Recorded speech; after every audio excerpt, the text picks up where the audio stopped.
नमस्कार बंधुरा केमन आछो तोमरा सबाई आशा करी खूब भालो आछो। आज आबारो तोमादेर सबाइके स्वागत आमार चैनेले नतून एकटी रेसिपिर साथे। आजके बानाते चलेछि शिमेर पेटेर भेतर पुर भरे दुर्दान्त स्वादेर एकटी पुर भरा शिमेर पकोड़ा। এইভাবে যদি তোমরা একবার শিমের পকোড়া বানাও সত্যি বলছি বারবার কিন্তু বানানোর রিকোয়েস্ট আসবে। তো চলো পুরো ভিডিওটি দেখতে থাকো, আশা করি তোমাদের সবার খুব ভালো লাগবে। তো এই রেসিপিটি বানানোর জন্য আমার এখানে যা যা প্রয়োজন আমি এখানে নিয়ে নিয়েছি, আর সেটা তোমাদেরকে রান্না করতে করতেই বলে দেব। এখানে নিয়েছি কাঁচা লঙ্কা, সামান্য একটু আদা, কুড়িয়ে রাখা কিছুটা নারকেল আর একটা ছোট্ট টমেটো। একটা মিক্সিং বলে কাঁচা লঙ্কা আর আদা আর একটা ছোট্ট মতো টমেটো, তার সাথে কুড়িয়ে রাখা যে নারকেলটা সেটা নিয়ে নিলাম। এরপর শিমগুলোকে ছাড়িয়ে নেব, দুপাশটা কেটে নেব, কেটে যে শিরগুলো আছে সেগুলো তুলে দেব। আর সাইড থেকে একটু কেটে নেব যাতে শিমের ভেতরে যে বিচেগুলো সেগুলো খুব আলতোভাবে বের করে নিতে পারি। আর এটা কিন্তু খুব হালকা হাতে সাবধানে করতে হবে যাতে শিমের অপর পাশটা খুলে না যায়।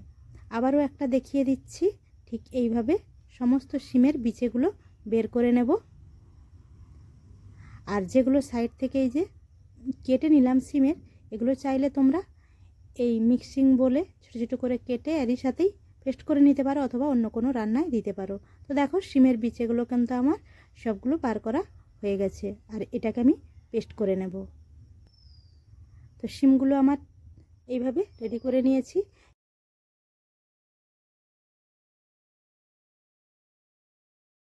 তো এবার একটা ব্যাটার রেডি করার জন্য কিছুটা বেসন নিয়েছি, তার সাথে কালো জিরে, পরিমাণ মতো নুন দিয়ে নর্মালি যেমন বেগুনি বা চপ ভাজি সেই রকম একটা স্মুথ ব্যাটার রেডি করে নিয়েছি। আর এখানে মিক্সিং বলে এটা আমার পেস্ট করা হয়ে গেছে। এরপর একটা কড়াই বসিয়ে তেল গরম করে যে নারকেল কুড়া, শিমের বিচা এগুলো আমি পেস্ট করেছিলাম সেগুলো একটু পরিমাণ মতো নুন, হলুদ ও সামান্য একটু মিষ্টি দিয়ে শুকনো শুকনো করে এটাকে নেড়ে নেব। এটা যেহেতু নিরামিষই করছি তাই হালকা একটু মিষ্টি দিলে খেতে কিন্তু দুর্দান্ত লাগে। আর এটা যে কোনো নিরামিষ দিনে তোমরা কিন্তু এইভাবে বানিয়ে খেতে পারো। তো দেখো শুকনো শুকনো করে এটা আমি নেড়ে নিয়েছি। এরপর এটাকে একটা থালাতে ট্রান্সফার করে নিচ্ছি। এরপর এই শিমের ভেতরে এই পুরটাকে ভরে দেব, খুব হালকা হাতে এইভাবে নিয়ে ভরে দেব। ভিডিওতে যেমন দেখতে পাচ্ছ ঠিক এইভাবে পুরগুলো আগে ভরে নিচ্ছি আমি। তো বন্ধুরা আমার রান্না তোমাদের কেমন লাগে অবশ্যই আমাকে কমেন্ট করে জানিও। আর যদি ভালো লাগে অবশ্যই like, comment, share and subscribe করে পাশে থাকা বেল আইকনটি ক্লিক করে আমার পাশে থেকে যেও। তো দেখো ঠিক এইভাবে কিন্তু আমি শিমের পুরগুলো ভরে নেব, আর সবগুলোই কিন্তু একইভাবে আমার ভরে নেওয়া হয়ে গেছে। এরপর এগুলোকে ভেজে নেব। তার জন্য একটা কড়াই বসিয়ে দিয়েছি, তাতে তেল গরম করে পুর ভরা শিমগুলো বেসনের যে ব্যাটারটা তাতে উল্টে পাল্টে এইভাবে ডুবিয়ে হালকা হাতে ছেড়ে দিলাম। আঁচটা কিন্তু মিডিয়াম টু লোতে থাকবে।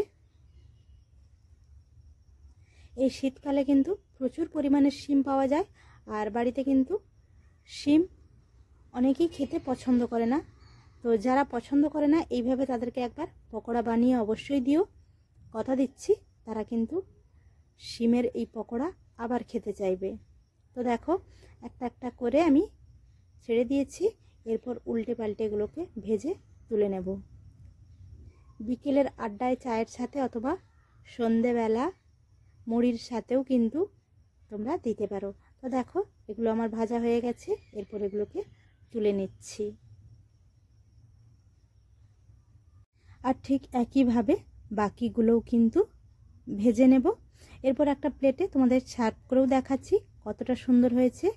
আর একটা শিমের পকোড়া মাঝখান থেকে কেটেও দেখাচ্ছি, ভেতরে পুরটাও কিন্তু দুর্দান্ত হয়েছে আর শিমটাও কিন্তু খুব ভালোভাবেই সেদ্ধ হয়ে গেছে। তো বন্ধুরা আর দেরি কেন, এইভাবে একবার শিমের পকোড়া বাড়িতে বানিয়ে ফেলো, নিজেও খাও ও পরিবারের সবাইকে খাওয়াও। আজকের মতো এই পর্যন্ত, আবারও দেখা হবে অন্য কোনো দিন অন্য কোনো রেসিপির সাথে। সবাই ভালো থেকো, সুস্থ থেকো, টাটা।